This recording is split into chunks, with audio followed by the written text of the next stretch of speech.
Man, thank you for Raiders Oakland for sending me this link to this show today, and watching this was cringeworthy. I've never seen so much tone deaf. It was just terrible. And this is why I say Charlamagne is not a journalist.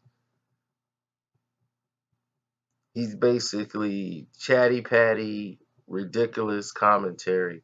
But this is so disrespectful on so many levels because a person is basically telling you exactly the pains that they're going through. And people don't understand. This is one of the worst parts about talking about color, is when you have to, and talking about discrimination, is when you have to explain it to people who should know, or know better, or know what it's like, or could sympathize or empathize with what's going on. Now, when you see the situation, you can almost basically empathize with what's happening. When you look at the situations that involves our people with slavery, we know what injustice is like. This is a whole different type because we rarely would know it. We are not in the Latin community like that, so we would not understand how the levels work. But it's still colorism, and she's still pointing it out. And you, being a person of color, you should recognize it, or at least empathize with the situation instead of trying to undermine what it means. It was a terrible thing to listen to. Even when they say her name, Amara La Negra, how hard is that to say? And then, yay, we got it. Like really? Like, like that's very difficult to say, and then you're being so dismissive to everything that she's talking about. She knows what she's talking about. So a person who don't know what they're talking about, how are you going to be dismissive? It was cringeworthy to listen to. I'm excited. I'm so excited to be here. I have to say it. I've seen so many huge artists that I admired sitting in the same seat, and I'm like, oh my god, I can't believe I'm here. I thought I had to have like at least 50 hits before sitting here, but I'm excited. So thank you for having me here today. Well, welcome. What are you? Huh? Like race-wise? Oh, Shadow, what are you? No, I'm Dominican. Born and raised in Miami. My parents are Dominican, and I'm obviously an Afro-Latina. So yes. That's awesome. Both your parents are Dominican? Yes, both my parents are Dominican. Already on the show, when she comes on there, he opens it up with, "What are you? What are you?" That's how you ask somebody. Your first question is, "What are you?" First off, I'm a person, and this is coming from a person who used to be as dark as she is. Now he thinks he's DJ Envy. Not talking about it. So do we all know what an Afro-Latina is, or are you so confused? I've had it explained to me several times, so Right. I'm familiar. You got, yeah. If you have, I mean, I grew up around a lot of Dominican people, so Right. it's pretty normal Right.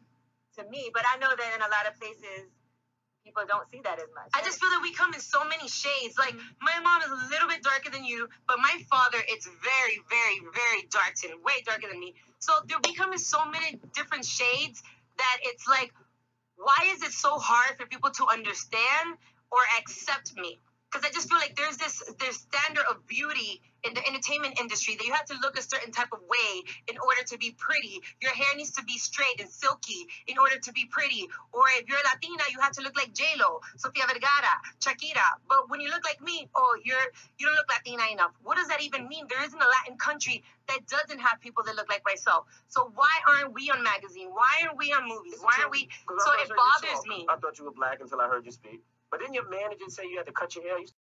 So as this goes on, and she opens up more into the racism that and the way they treat people of color who are darker than them in certain regions, like the Dominican Republic, and other areas where they have, just like here, they have people different colors, and this becomes even more of a problem.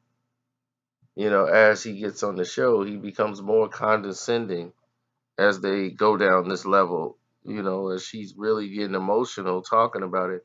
As the interviewer, you should be able to empathize, but he doesn't care. Tweet is like, oh, this Amara La Negra hoe looks like she has on blackface and trying too hard. Amara La Negra looks like a white woman with blackface. Like, you don't look like a white woman to me. Well, because apparently my features don't match my color, whatever that means. What's that mean? Well, you know what color eyes do you have? Gray. Gray eyes. Most of the time, you don't see gray eyes with darker skinned people. Is that true? But that is not true. That is not true. It depends where you're coming from. When you go to my country, there's so many different people that look like myself, different shades, different features, that to me is not surprising. But out here, it's supposed to be like, oh my God, what species are you? Like but type of thing. New York is 1,000,001 Dominicans. Exactly. So I guess it depends where you're coming from or what state you may come from, that you may not be so versatile and see it.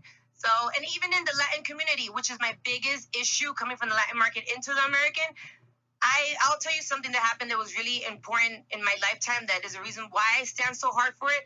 I went to do an audition for a Latin soap opera, and they told me I had a special look. Special look means you're black.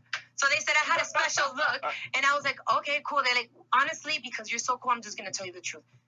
Listen, if we have any roles like, maybe like a prostitute or, a gangster, Bible, or a gangster, or maybe if we do like a slave, maybe like soap opera or something, definitely you will have you in mind. You should have told him that's not the way you treat special people. But at that moment, just to hear that, you don't even know how to react. You don't know if to be like the fuck you just said to me right now? Like, you don't know. So it's really hard. No, we don't have Black Lives Matter movement. We don't have Martin Luther Kings. We don't have Malcolm X. We don't have The Voice. You see, but when we say we don't have that. But when we say black and brown, the brown, like that's covering the Latinos. Yeah, black and brown, to me, we're all the same. We're physically, the race, we're all the same. When we say black and brown, we talk about police brutality against black and brown people. Y'all are under the brown. But do you feel like it's colorism within the Dominicans?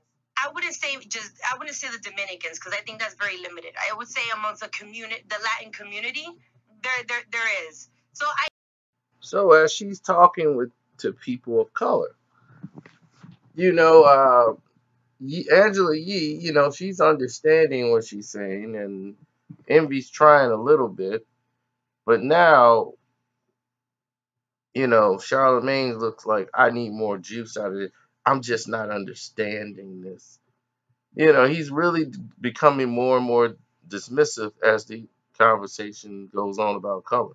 Don't ever feel as if you need to change who you are or the way that you look in order to succeed. Especially in this era. But unfortunately, as much as we think that we have advanced, we have a long way to go.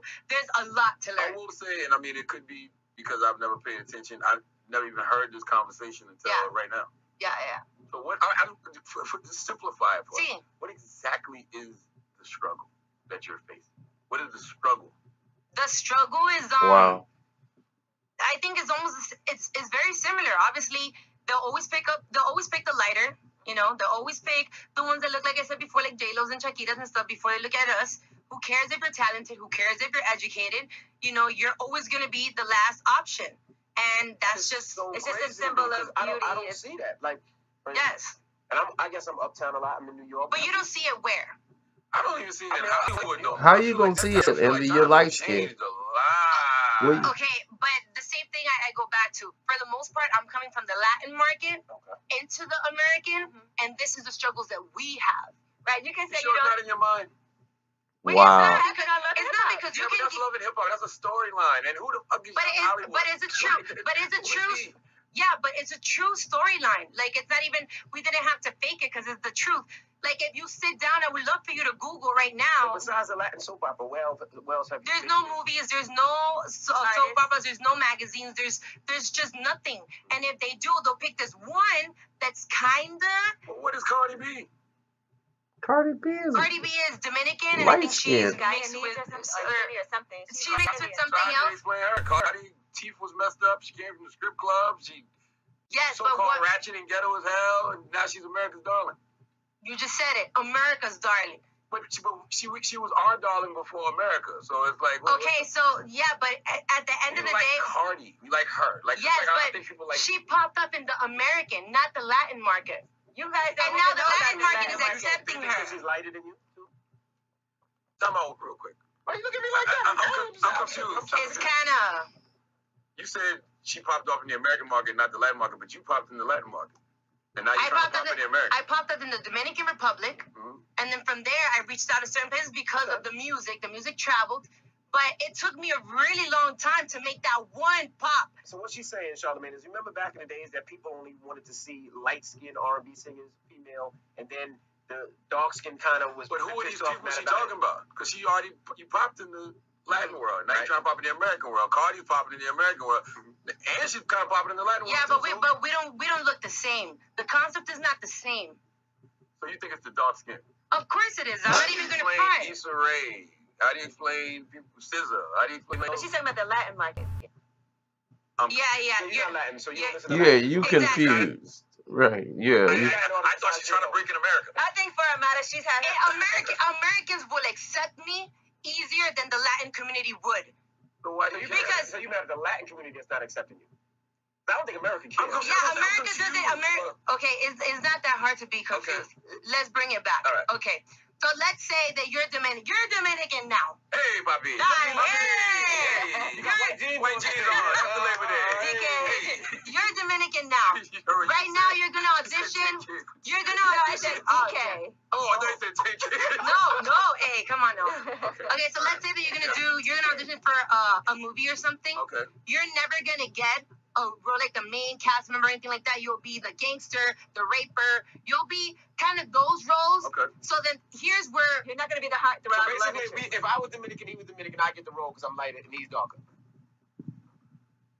I mean, But we the same complexion now. But So the struggle your face. We the same complexion now. I'm talking about Afro Latinos. It's not even a Dominican thing. I'm talking about because in Cuba there's Afro Latinos, Guatemala, Chile, Honduras, Ecuador. There's so many of us. So then that's just really the issue. You know, I just feel, and even looking at social media and reading the comments, I know that I'm not the only one because everybody is now talking about it. That is correct.